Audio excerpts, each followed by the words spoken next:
Bienvenue au podcast Ton idée. Là où l'on parle de l'idée que tu te fais de ton identité. Bonjour à tous. Salut! On est dans notre studio Ton idée. Le studio de notre Pascal, podcast. pourquoi on est ici aujourd'hui? En fait, on vient simplement vous demander si vous avez une entreprise, une petite, une moyenne, une grande. En fait, il n'y a pas de petite entreprise. Non, parce qu'on est tous Vous êtes grands tous grands. aux yeux de Amen. Dieu. Si ça vous tente de nous sponsoriser, Sponsorisation. anyways, pour un des épisodes de podcast, en fait, Oui. ce que ça implique, c'est que vous pouvez nous contacter sur notre site web www. www.identite103.com. Pourquoi Identite? Parce qu'il n'y a pas d'accent aigu sur Sur les les sites Web c'est URL. ça. Puis qui écrit encore les www peut, dans le fond, faire une publicité pour votre Une entreprise. publicité maison qu'on vous fait si vous nous sponsorisez. Maison, là, il n'y en a pas deux comme Pareil, celle-là. voilà. En plus, on parle de vous, on envoie les liens de site web, de votre site bloque web. partout. On vous bloque pas, t'as dit. Non, on vous bloque pas. on vous plug. Et on met votre logo. Donc, si ça vous tente de simplement, vous avez une entreprise, ça peut être une entreprise de chauffage, une entreprise de petits calepins de notes. Vous pouvez nous sponsoriser, puis nous, ça va nous faire plaisir de faire une petite publicité pour vous. Et si ça vous tente d'investir, surtout dans le ministère. Voilà, parce qu'on croit que l'identité 103 a sa place et on veut propager la bonne nouvelle que notre identité est en Jésus. En fait. Amen. Fondation. Alléluia! Donc, si vous cherchez une manière de nous encourager, ça en est une. Donc, faites-le. Contactez-nous. Contactez-nous. Ça va nous faire plaisir de communiquer avec vous. On vous attend. Donc, sur ce, bonne écoute. Bonne écoute. Aujourd'hui, dans cet épisode-là, moi et André, ensemble, pas d'invité. Pas d'invité. Pas d'invité. C'est pas grave, on a des bonnes discussions pareilles. Ah ouais, parce qu'on parle de l'identité des milléniaux qui sont élevés dans l'Église. Ben oui. C'est un peu nous, ça. C'est nous. Oui. C'est nous, c'est notre âge. Puis pour vrai, on vous invite à vraiment comme rester jusqu'à la fin de ce podcast-là. Ouais. Écoutez-le parce que vraiment, premièrement, des bons conseils de notre part, Oui. mais des bons sujets à apporter puis des bons questionnements aussi. Oui, puis t'es pas obligé d'être un millénial Non. pour l'écouter. Non. Peu importe ta génération, nous sommes très inclusifs ici. Et Identité voilà. 103. En tout cas, on te souhaite une bonne écoute. Oui. À la prochaine.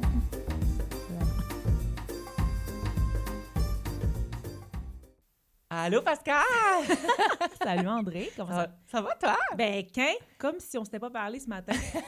Non, salut. Hey, je suis contente de faire un autre podcast avec ouais, toi. moi aussi. Ah, le dernier qu'on a fait ensemble, ça fait un bout déjà, là. Ouais, grave. C'était sur l'identité du blessé, je pense. Oui. C'était vraiment intéressant. Oui, j'ai vraiment aimé le sujet. Moi, c'est ça. Fait qu'on refait une partie 2. Non, c'est pas vrai. Non, c'est pas vrai. pas une partie 2. Toi, Pascal, t'as-tu été élevé dans l'église? J'ai été élevée dans l'église. Toi, André? Oui, Pascal. Donc, aujourd'hui, on parle de... Je te laisse l'honneur du titre, Pascal. Ben, vous l'avez vu, il est déjà écrit. C'est l'identité du millénial élevé dans l'église. Pourquoi millénial? Parce que ça dépend des générations, là. Ben, nous, on fait partie de oui. cette génération-là. C'est pour ça qu'on en parle. Non, mais la réalité de notre génération élevée dans l'église versus nos jeunes enfants-là ou versus nos parents élevés dans l'église, Ouais. c'est différent. Là. Oui, grave. Oui, on fait partie des parents qui ont eu les réveils. Tes parents se sont convertis pendant le réveil des années 80? Oui, en fait, moi, j'avais...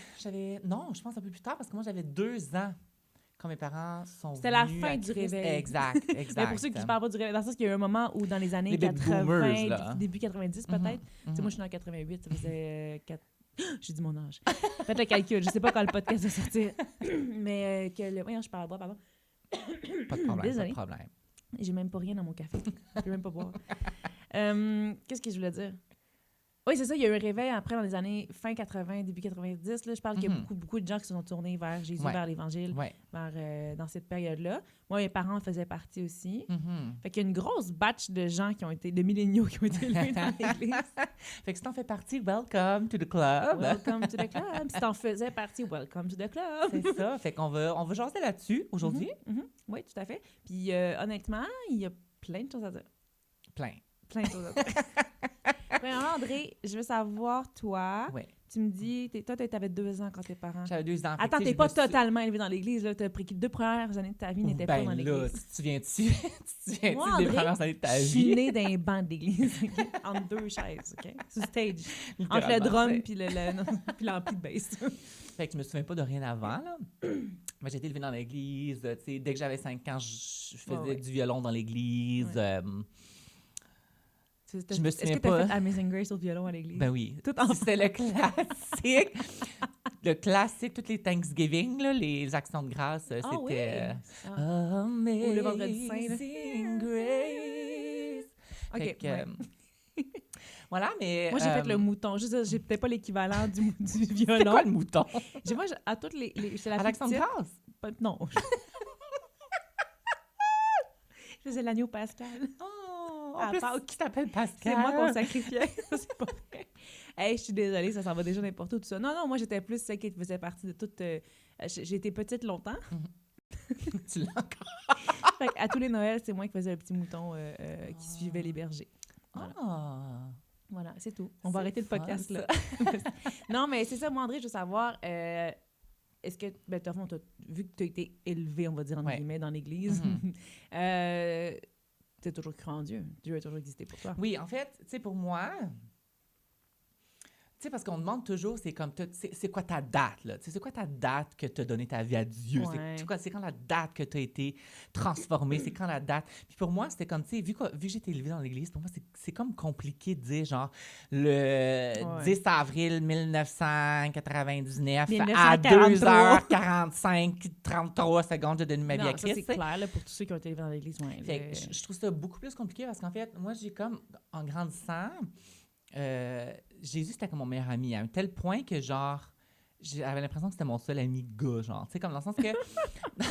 dans le sens que, à un tel point que les gens me trouvaient bizarre parce que c'était tellement mon meilleur ami que j'y parlais comme si je te parlais là, genre, tu sais, comme si j'avais un problème, si j'avais de quoi, genre, on dirait que je me tournais à une chaise vide. Ah ouais? Parce que moi, je savais que Jésus était là, tu sais, c'était mon best bud, il était à côté de moi.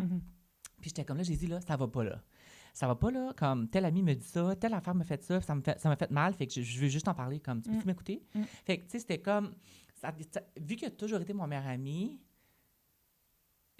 on dirait que c'est comme, j'ai pas de date de conversion parce que il est encore aujourd'hui mon meilleur ami. Y a-t-il un moment que tu as réalisé que tu étais pécheur? Genre, des fois, c'est notre ami, mais comme, tu sais, pas une conversion comme un temps, mais c'est un processus, là, que tu as besoin de lui dans la grâce, dans le Dieu de grâce. Je trouve justement, c'est quelque chose qui a manqué à notre génération. Je sais pas si tu veux comme élaborer à ce sujet-là, c'est dans le sens que en étant élevé dans l'Église, c'est comme on connaît l'histoire de Moïse, on connaît l'histoire de David, on connaît l'histoire... on sait que les animaux sont entrés 2 par 2 dans l'arche. On sait ces affaires-là, tu sais. Puis on disait tout le temps comme soit un Moïse, soit un David, soit un ci, soit un ça, soit un guerrier, soit un ça. Puis c'est pas mauvais en soi. Non. Mais tu sais, on m'a jamais prêché, je sais pas pour toi, tu peux discuter de ton cheminement, mais pour moi, on m'a jamais dit que t'es un pécheur. On m'a jamais dit comme t'es poussière, t'es rien, puis t'as besoin d'un sauveur. Tu sais, comme l'histoire de genre Jésus est mort sur la croix revenait à chaque Pâques, mettons.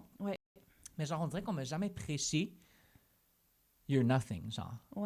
Est-ce que ça avait de sens? Toi, as-tu vécu la même chose? Dans ce sens-là, tu sais, puis je remercie, tu sais, ça fait partie aussi de pourquoi on est encore chrétien aujourd'hui, puis pourquoi beaucoup de notre génération ont décidé de quitter l'Église. Ça, c'est un très autre méga gros sujet. Dans ce qui est de, justement, l'éducation chrétienne, à part me faire peur par rapport à l'Apocalypse, je sais pas, il y avait une mode où le film pas Taken, mais l'enlèvement, là, sur l'enlèvement, puis t'étais pécheur. C'était comme marcher par crainte, là. C'était comme plus marche comme Moïse, ou sinon, rendu à l'enlèvement, tu vas peut-être partir. C'était plus... Ou tu vas peut-être rester. Oui, non, excuse-moi, tu vas pas peut-être rester, tu vas peut-être rester. Mais moi, je remercie beaucoup mes parents là-dedans, juste qui ont compensé, puis je vais en venir là parce que c'est vrai que je sais pas, c'était soit tu marches les fesses serrées dans la crainte, ou c'est comme, on voit nos enfants aujourd'hui, c'est comme, moi Jésus t'aime, puis on en reste là. Il manque quelque chose entre les deux. Comme il manque la repentance à enseigner aux enfants. Il manque le fait que c'est difficile de servir Dieu, c'est pas toujours facile. Puis, je vais faire un lien, là, j'essaie de... Vous allez me suivre, là? Suivez-moi, tout le monde. Liaison. Non, mais tu sais, mes parents... Ce que j'ai aimé d'eux, c'est que le fait que... c'était intense chez nous, là. Mes parents savent. Mais ma mère n'est plus de ce monde, mais mon père le sait. Oh non, c'est correct. Ça fait 10 ans maintenant. Mais mon père sait, ma soeur sait. Tu sais, on a vécu vraiment... On était des gens intenses chez nous. Puis J'aurais jamais deviné. Ah non? Quand on crie, quand on est content, on est content. Mais quand c'était là. C'était intense. C'était intense, non, mais intense. Puis, mais j'ai toujours vu des parents qui étaient repentants. Puis des parents qui me montraient que c'était quoi la vie aussi, que c'était pas facile. Fait qu'il y a un côté de moi qui n'a pas eu le choix de s'ancrer en quelque part dans Jésus. Puis, ce que je veux en venir avec ça, c'est que des fois, on essaie aussi de préserver nos enfants de plein d'affaires, les mettre dans une bulle. Les mettre dans une bulle. Ouais. Puis il y a comme une génération, notre génération, des fois, comme Ouais. c'était comme ça, il faut être à l'école chrétienne. Puis j'ai rien contre l'école chrétienne, non, mais allez-y si vous sentez que c'est le besoin. Mais tu sais, comme de mettre ton enfant dans une bulle, puis de pas crier devant eux, de pas. Je sais pas, il y a eu comme une La mienne génération. était vraiment grosse, ma bulle. Là. Ouais, fait que les premiers défis, les premiers défis, les premières épreuves, j'ai l'impression que beaucoup de notre génération ont quitté. Ouais. Puis quand je parle de premiers défis, premières épreuves, les gens quittent, c'est qu'à quelque part, il y a un manque d'enracinement. Puis il y a eu un manque de tu sais, on peut pas mettre le doigt sur le bobo exactement de pourquoi tout le monde a quitté l'Église. Pas tout le monde, mais écoute, je me souviens à notre éducation chrétienne, je regarde les spectacles de Noël, puis on était genre au-dessus de 200 jeunes en avant. Wow. J'étais le mouton, certes, et je chantais une chanson en pyjama avec mon nounours en disant que Jésus m'aimait. J'ai des vidéos de ça incroyables. De mouton? Oui, un One Piece rose avec mon petit ours brun. Ah, t'étais un mouton rose. Non, mais ça, c'est un autre Noël. J'étais le mouton, puis là, on faisait un spectacle de Noël, puis je chantais aussi dans la chorale. Trop nice. En pyjama. En tout cas, peu importe. Je vous enverrai des vidéos de ça un jour. Mais tout ça pour dire que le trois quarts, même si j'exagère, je suis généreuse avec le trois quarts, là, dans le sens que je suis gentille, là, on ne suit plus le Seigneur maintenant, tu sais. Puis je sais pas, est-ce que c'est un manque d'enracinement? Est-ce que c'est un manque de vraiment comprendre la réalité d'être un disciple? Est-ce qu'on peut en retirer de ça qu'aujourd'hui, comment on a envie d'enseigner nos enfants, tu sais, pour pas qu'ils quittent l'Église plus tard? Mais bon, tout ça pour dire que, milléniaux élevés dans l'Église. Moi non plus, j'ai pas eu de date précise, sauf que j'ai certaines... Non, j'ai certaines dates. Ça. J'ai aucune mémoire des dates, je pourrais m'en rappeler. Mais un peu comme toi, pour moi, Dieu, Dieu et Jésus, faisait vraiment partie de ma vie tout le temps. Je parlais pas tout le temps comme un ami, mais j'avais une forme de... Il est là, puis qu'est-ce qu'il y a d'autre? Il n'y a rien d'autre. Oui, exact. Puis même, je me souviens, puis j'aspire à retrouver cette naïveté-là. Je sais pas, toi, t'aimerais ça retrouver un peu... on est appelé à toujours être un enfant. Ben c'est ça, j'aspire à ça. Tu sais, Dieu me parlait d'une manière incroyable, même si j'avais genre 5, 6, 7 ans, il me disait des choses... va consoler tel ami, il vit tel truc, va faire tel chose. Tu sais, comme il me parlait clairement, puis je doutais pas que c'était de lui. C'est ça qui était spécial. J'aime ça. J'avais pas de stress face à ça. Je dirais que j'étais enfant, un peu naïf, puis je doutais pas que ça venait de lui. Je me souviens même avoir fait un... C'est tellement naïf, j'aime ça. Je veux retourner là. Je me souviens avoir dit à mon père à un moment donné, je m'étais réveillée un matin, puis j'ai dit « Ah, Jésus me raconte des histoires. » Puis il était comme « Ah, il lit la Bible. » Je fais « Non, il me lisait un livre c'est un livre de princesse. » J'aimais fou la petite sirène dans ce temps-là. Oui, genre pas la petite sirène. Là. Non, mais tu sais, comme j'aimais genre les princesses Disney. Là. Moi, j'étais... En fait, la Belle et la Bête. Moi, j'étais belle. Ah, non, moi, j'étais... J'étais belle dans tous les sens du terme. Non, moi, j'étais la petite sirène. C'était ma girlfriend. Les cheveux roux, hein, qu'est-ce que tu veux? Oui. C'est chouette. Mais non, tout ça pour dire que, genre, je disais à mon père, non, Jésus, il me lit des Disney. Genre, c'était vraiment random, mais je savais comme il était là. Non, mais c'est bien. Je rêvais qu'il était, puis qu'il me racontait des histoires, genre, comme s'il était juste quelqu'un là. Mais tu sais, Jésus a toujours fait partie, mais tu sais, comme je te parlais de révéler, d'une révélation de si on est pécheur ou pas, tu sais, je me souviens que... Tu sais, c'était la mode aussi dans ce temps-là. Il y en a encore des camps, là, mais il n'en fait plus beaucoup de ça, des gros camps là, avec des 300-400 enfants. Là. C'était camp Montfort ou le camp... moi, j'étais en Ontario dans le temps, fait que je ne connaissais pas les camps québécois. Un camp à Contrecœur. C'était pas un camp à Contrecœur que j'allais, mais c'était la ville qui s'appelle Contrecœur. Je veux dire. Puis c'est là que j'ai une révélation de la puissance de Dieu, puis d'avoir une crainte de Dieu à 7 ans. Puis ça, je m'en souviens comme ça, c'était hier. Là. Genre, ma première fois, j'ai fait... Oh my gosh! OK, le Dieu qui compris, le Jésus qui me raconte des histoires est aussi le Dieu qui rentre dedans.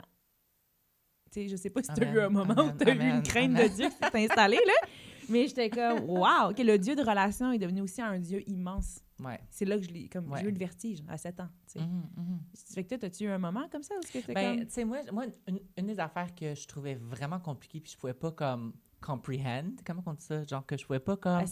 Assimiler ou genre comme comprendre, c'est que Dieu punit. Parce que je trouve que dans notre génération, tu sais, c'était comme Dieu est amour, Dieu aime, Dieu t'aime tellement, genre comme... Viens tel que tu es, ce qui n'est pas des mauvaises choses, c'est vrai. C'est vrai. Mais ça prend une balance. Mais genre, Dieu punit, c'était vraiment pas populaire dans le temps, puis j'avais vraiment de la misère, à un tel point que genre, tu sais, comme le verset que je vais vous partager, Proverbe 3, 11, 12, qui dit « Mon fils, ne méprise pas la correction de l'Éternel, et ne t'effraie point de ses châtiments, car l'Éternel châtie celui qu'il aime, comme un père l'enfant qu'il chérit. » Puis, honnêtement, ça m'a pris littéralement du temps. Puis, comme, je pensais avoir compris, genre comme, ah oui, tu sais, comme s'il te punit, c'est parce qu'il t'aime, mais j'ai comme pas compris avant d'avoir mon fils. Ah ouais? OK. Qui est genre juste 2 ans passés. Même pas 2 ans, parce qu'il va avoir 2 ans au mois de juillet. Mais, où il y a eu, parce que je pense que, en tout cas, bref. Peu importe.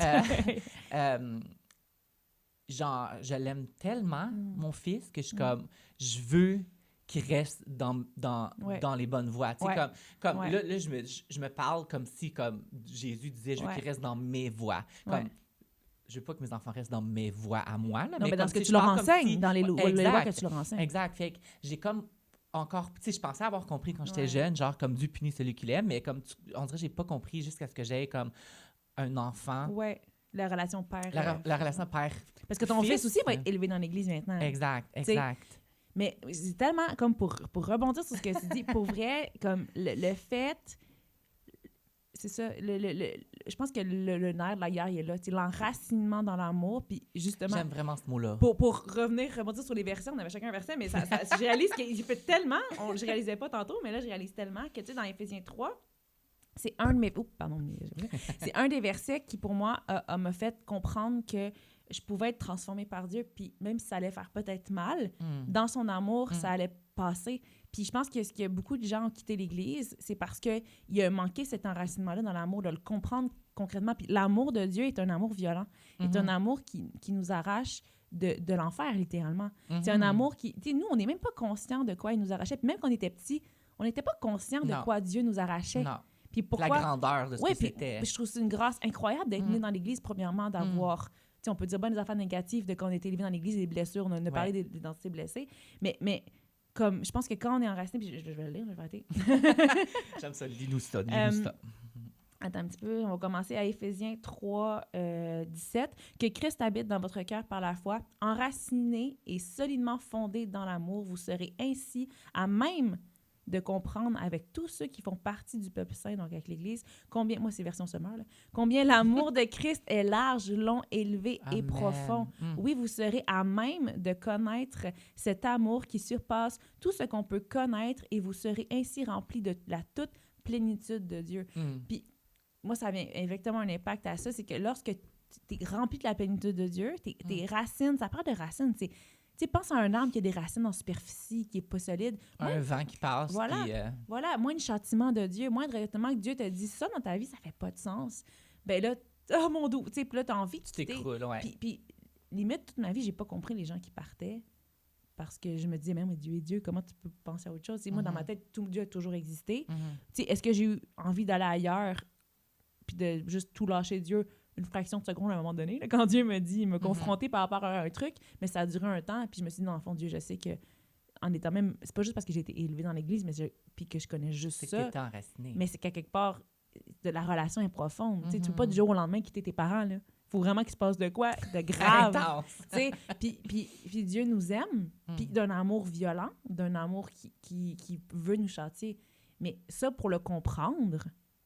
Et... Ça te prend de maturité, genre, c'est plus long, c'est ça. Tu sais, parce que, comme je te disais, moi, j'avais connu la crainte de Dieu. Je pense que j'en avais déjà parlé dans un autre podcast, mais j'avais connu la crainte de Dieu. Puis après, beaucoup plus tard, à l'âge de genre 24 ans, 25 ans, 26 ans, 7 ans, en tout cas, j'ai connu l'amour. Amen. Puis c'est là que j'ai été enracinée, puis Dieu a commencé à me châtier plus. Puis c'est laisser le temps. Oui, on a fait des erreurs de jeunesse pour nous. Mais je pense, parfait, guys, mais je pense que la crainte de Dieu m'a maintenue toute mon enfance puis mon adolescence. Amen. Fait que, tu sais, il y a comme un équilibre enseigné avec, oui, Jésus t'aime, mais Jésus est puissant, puis Jésus, il t'arrache de l'enfer. Puis il veut te modeler, puis des fois, il faut qu'il te brise pour pouvoir arriver au modèle qu'il veut, genre, dans ta vie. Ouais. Puis j'avais une discussion avec une femme de pasteur, je ne dirai pas son nom, je ne sais pas si elle va être nommée, mais on avait justement cette discussion-là sur pourquoi beaucoup de gens ont quitté l'Église, puis justement, il y a eu le gros réveil des années 80 jusqu'à 90, puis à un moment donné, ça s'est fou, tu sais. Puis c'était ça, on parlait de la joie. C'est bizarre, on n'a pas beaucoup parlé, mais que quand ta joie, elle est complète, puis ta plénitude, tu la trouves en Christ, tu peux pas...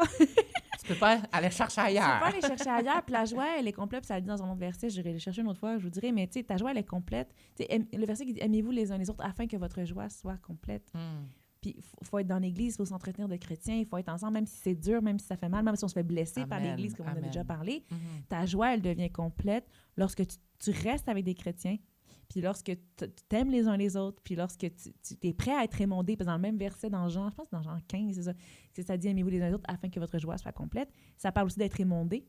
Ça parle aussi de porter du fruit. Ça parle aussi de comme la vigne qui a été émondée, tout ça.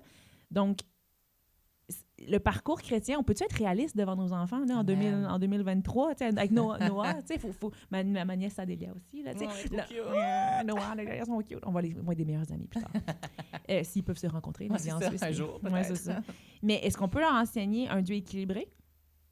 Un Dieu qui est fort, puissant, qui les aime, mais pas juste un amour cheesy. Mais qui les aime tellement que... Oui, c'est ça. Elle est bonne, la chanson « Oui, Jésus m'aime, oui, Jésus m'aime ». C'est génial, il faut que les enfants le comprennent, clairement.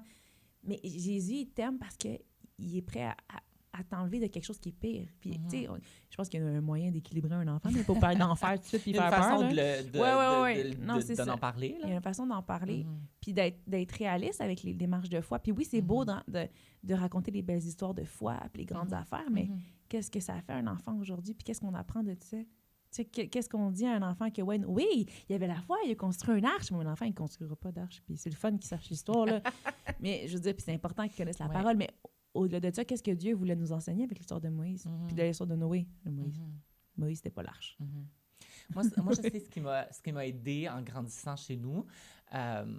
Puis c'est le verset... on est full verset ce matin, aujourd'hui, maintenant. Le Jean 3, 16 à 18, que pour moi, je l'ai vraiment vu en pratique dans ma famille, chez moi. Fait que je vais vous lire, puis après, je vais vous expliquer un peu comment ça l'a comme transformé, que ça m'a gardé, justement, en Christ. Fait que ça nous dit, voici comment nous avons connu l'amour. Christ a donné sa vie pour nous. Nous aussi, nous devons donner notre vie pour les frères et sœurs. Ça continue, ça dit, si quelqu'un qui possède les biens de ce monde voit son frère dans le besoin et lui ferme son cœur, comment l'amour de Dieu peut-il demeurer en lui? Petits enfants, n'aimons pas en parole et avec la langue, mais en acte et avec vérité. Puis c'est vraiment ce que je voyais en grandissant chez mes parents, c'est qu'ils aimaient en action. Tu sais, c'était pas juste comme « je t'aime de loin », puis genre « je fais rien pour démontrer mon amour », tu comprends? Il y avait tout le temps des gens chez nous. On était tout le temps en train d'aider. Puis même si on était une petite église de littéralement 30 personnes, quand j'ai grandi, on avait les plus gros rassemblements à Alexandria, dans mon petit village, OK? Fait comme, tu sais, pour Noël, on avait les plus gros rassemblements. Fait qu'on on montait quelque chose, une équipe de 30 personnes, puis on avait 400 personnes dans nos événements. Où est-ce qu'on parlait de Dieu, où est-ce qu'on leur offrait un repas de fou. Mais c'était concret, c'est ça. Fait que c'était quelque chose de concret. Fait que, moi, ce que ça m'a fait, c'est que... ça m'a comme fait, André, commence dans les petites choses. Fait que même si, bon, j'étais un des rejets à l'école, entre guillemets, ça m'a permis de faire comme moi, mais il y en a d'autres qui sont rejetés aussi, qui ont besoin de ton amour. Fait que moi, ce que je faisais, mais j'allais les voir, puis j'allais dire comme, « Hey, tu vas être mon ami. » Fait que je créais une famille de groupes de rejet. Qui, selon moi, c'était ma façon de démontrer un amour. C'était ma façon. Fait que ça m'a vraiment comme ancré de faire comme, ben, tu sais, comme mes parents, c'était pas juste comme, on va à l'église, puis on prend, puis on vit notre vie, puis on retourne à l'église dimanche, puis on prend. Puis, tu sais, c'était vraiment, je le voyais en action, l'amour de Christ. Puis on aidait nos amis en besoin. Mais puis même pas en besoin, c'est qu'on créait... C'est l'amour en 3 dimensions, là. Exact. Moi, c'est quelque chose qui m'a aidé. Fait que je sais pas si toi, tu voulais partager quelque chose. Mais c'est une clé que je me dis, oui, moi aussi, j'ai des parents vrais, mais des parents qui étaient prêts à recevoir, qui aimaient, qui étaient tellement impliqués à l'église, qui étaient comme... Tu sais, puis je dis pas, genre, si t'es impliqué à l'église puis que tu démontres du vrai à tes enfants, ils vont clairement suivre Jésus. Ça reste leur démarche à eux. Ça reste leur choix, Tu sais, ça reste... Mais tu sais, juste en observant notre génération, tu sais, pour revenir aux milléniaux, là, on dit ça en blague, notre génération, tu sais... c'est vrai que beaucoup ont quitté. C'est vrai que ça me rend extrêmement triste, mais je prie vraiment que les gens reviennent. Je sais pas comment... Amen. Comme ces temps-ci, en plus, il y a une vague de gens avec qui je m'entoure qui prient beaucoup pour que ces gens-là qui sont partis reviennent. Puis une des choses, tu en as parlé, l'amour en 3D, il faut le vivre en église. Puis c'est bien beau de dire « je suis chrétien, moi j'aime toujours Jésus ». Il y en a qui aiment toujours Jésus, mais qui vont peu à l'église. « Ah, mais je suis encore le Seigneur ». OK, fine. So, t'aimes son église autant que tu l'aimes lui. So, qu'est-ce que tu fais chez toi? sais, qu'est-ce que tu fais? C'est clair, tu vas te reculer, tu vas t'en aller, puis tu vas... Tu sais, il y a beaucoup de... Je parle aux milléniaux, là, guys, retrouvez une église, qu'elle soit locale, même si elle n'est pas ça à coche, même si elle n'est pas cool, même si la louange est moins bonne. Même si la louange est so-so, même si ton graphisme est so-so, même si... Joignez-vous à l'église. Puis si t'aimes pas l'église... Comme t'aimes pas l'Église, tu vas t'éloigner de Christ, puis tu seras pas enraciné complètement dans l'amour, puis tu n'auras pas la plénitude.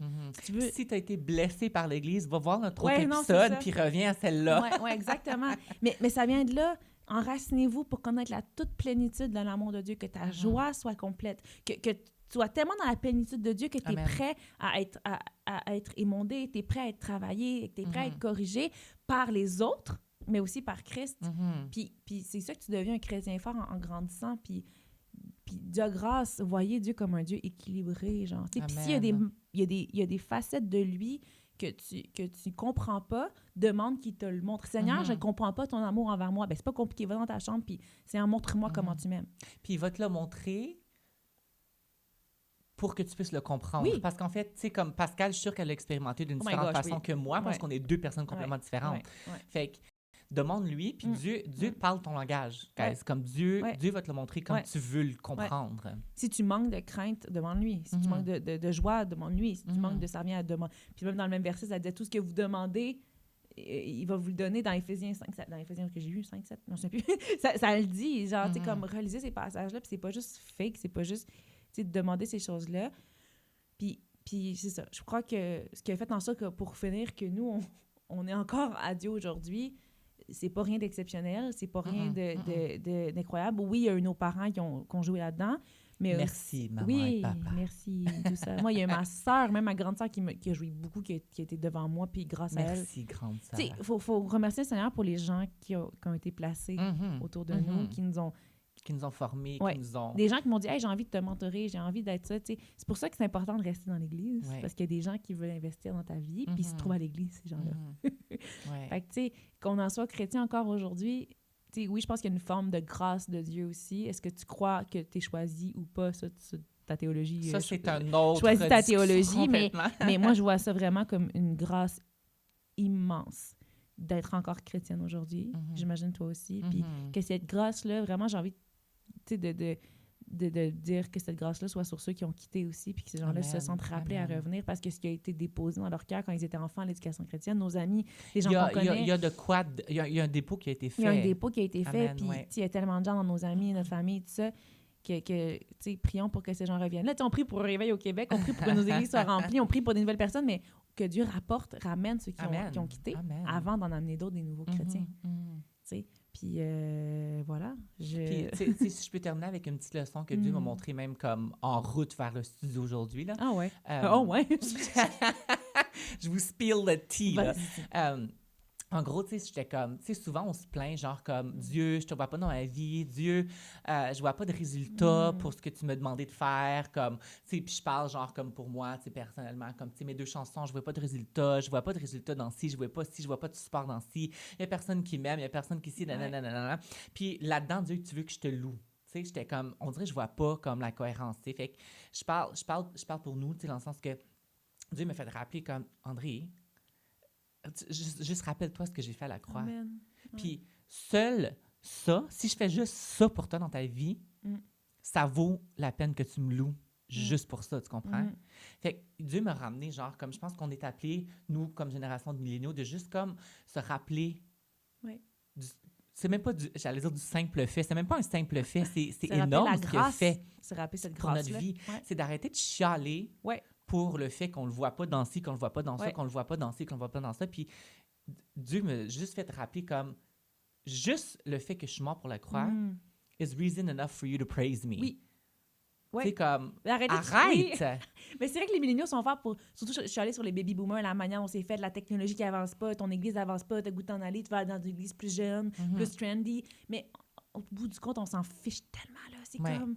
Loue le Seigneur, vis dans la communauté, puis ta joie va être complète. Apprends à vivre dans la communauté que tu as été placée, même s'il y a juste des personnes âgées, même si tu es toute seule, même s'il y a juste des baby boomers, même si personne ne comprend ce que tu dis. On a besoin d'embrasser toutes ces générations-là, puis de vivre, puis d'arrêter de te plaindre, puis d'avoir une joie complète, puis un amour complet. puis enraciné en crise, puis ça commence là. Amen! Faut qu'on se quitte, André! Oui! C'est trop! Partie 3, 2, 1, 4, partie! Alors, c'était tout pour ce podcast! Oui! On devrait s'en jaser encore, mais on en jasera après à micro fermé, André. Donc, merci d'avoir écouté le podcast. Attention! Ton idée! Bye tout le monde! Bye!